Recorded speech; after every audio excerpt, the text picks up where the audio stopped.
গঙ্গা, ব্রহ্মপুত্র ও মেঘনা এই তিনটি নদী অববাহিকায় বাংলাদেশের ভূপ্রকৃতি, কৃষি ও জনজীবন নির্ধারণ করেছে। কিন্তু আন্তঃসীমান্ত নদী ক্ষেত্রে সবচেয়ে বড় চ্যালেঞ্জ হলো পানি বন্টন ও ন্যায্য ব্যবহার।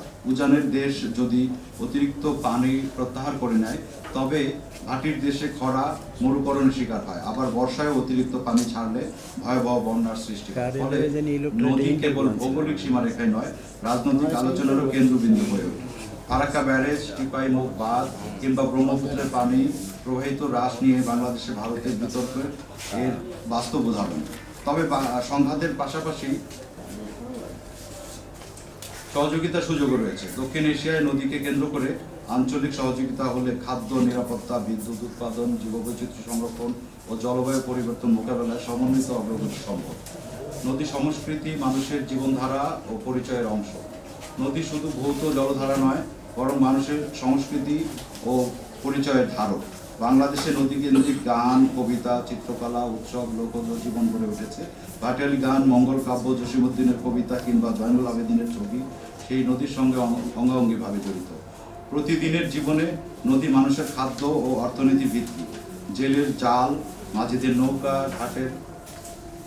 ঘাটের হাট, নৌযাত্রা, ঈদযাত্রা কিংবা বর্ষার ভাটিয়ালি সবই নদীমাতৃক সংস্কৃতির প্রতিচ্ছবি। নদী শুধু পেশা নয়, এটি মানুষের অনুভূতি, প্রেম, বিরহ, উৎসব ও আধ্যাত্মিকতার অংশ। বর্তমানে নদী দখল, দূষণ এই সংস্কৃতি হুমকির মুখে। নদী ভরাট হয়ে গেলে গান থেমে যায়, নৌকা হারিয়ে যায়, মানুষের সম্পর্ক ক্ষীণ হয়ে আসে। তাই নদী সংস্কৃতি রক্ষার অর্থ হল মানুষের অস্তিত্ব ও ঐতিহ্যকে রক্ষা করা।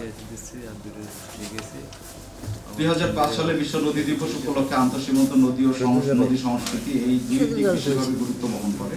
আন্তঃসীমান্ত নদী আমাদের শেখায় সহযোগিতা ও সহাবস্থান, আর নদী সংস্কৃতি আমাদের মনে করিয়ে দেয় নদী শুধু পানি নয়, নদী হলো জীবন, শিল্প, বিশ্ব নদী দিবস নম্বরের প্রস্তাবনা।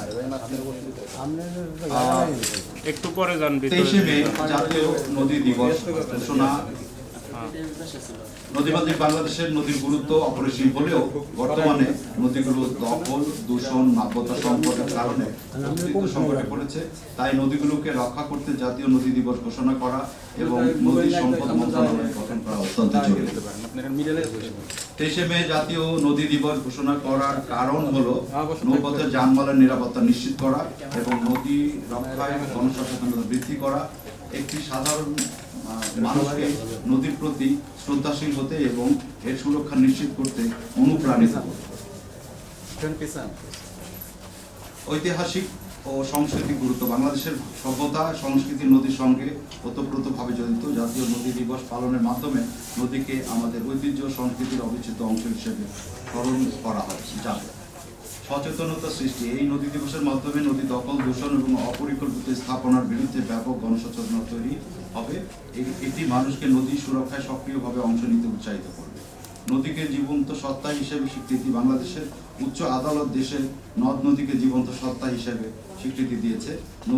জাতীয় নদী দিবস এই আইনি স্বীকৃতির তাৎপর্য তুলে ধরবে এবং মানুষের মনে এই সত্তার প্রতি দায়িত্ববোধ জাগিয়ে তুলবে। নদী সংস্কৃতি, অর্থনীতির সুরক্ষা। কৃষি, মৎস্য, পরিবহন এবং শিল্প খাত সহ দেশের অর্থনীতি নদীর উপর নির্ভরশীল। দিবসটি পালনের মাধ্যমে নদীর অর্থনৈতিক গুরুত্ব সম্পর্কে মানুষকে সচেতন করা সম্ভব হবে, যা নদী কেন্দ্রিক জীবিকা রক্ষা করতে সহায়ক হবে। নদী সম্পদ মন্ত্রণালয় গঠন করার প্রয়োজনীয়তা।